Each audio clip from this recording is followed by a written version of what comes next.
what a great way to start my day here in Toronto by bringing in a fantastic example of American arts and crafts furniture.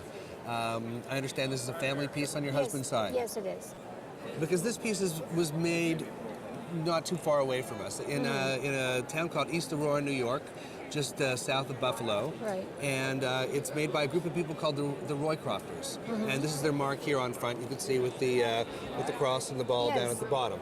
And the Roycrofters were a group of people who are associated with the American arts and crafts movement, not only known for their furniture, but specifically for they made metalware, they made ceramics, and they made glass, all of it beautifully marked. And if you visit East Aurora today, they're still making this material. But this lovely little footstool was made probably around 1900, 1910. This furniture is widely collected, as is many things associated with the Roycrofters. I understand that you have more of this as well. Yes, we have two other pieces. Two other pieces.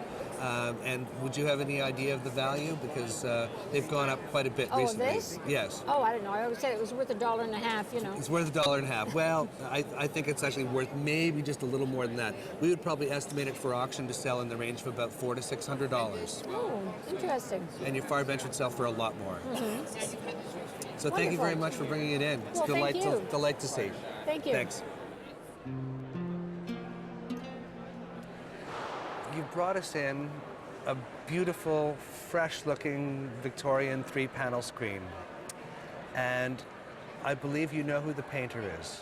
A great aunt, and I believe she painted it somewhere around 1890, somewhere around there.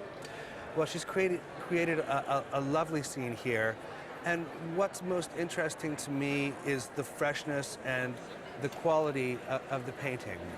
Now, perhaps this is meant to represent the seasons. Here we have the lilacs emerging in I guess, the spring. And then in the center panel, she's put those bulrushes and with the birds flying off, perhaps for the winter. So she's created a wonderful resonant scene here.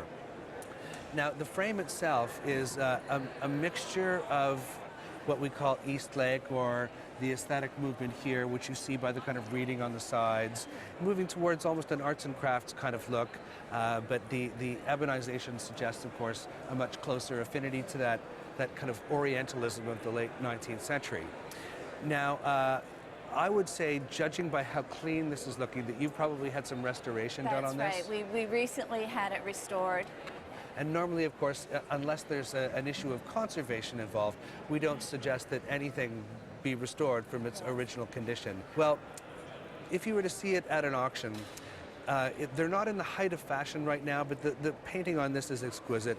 I would probably give an estimate in the range of about $3,000 to $4,000.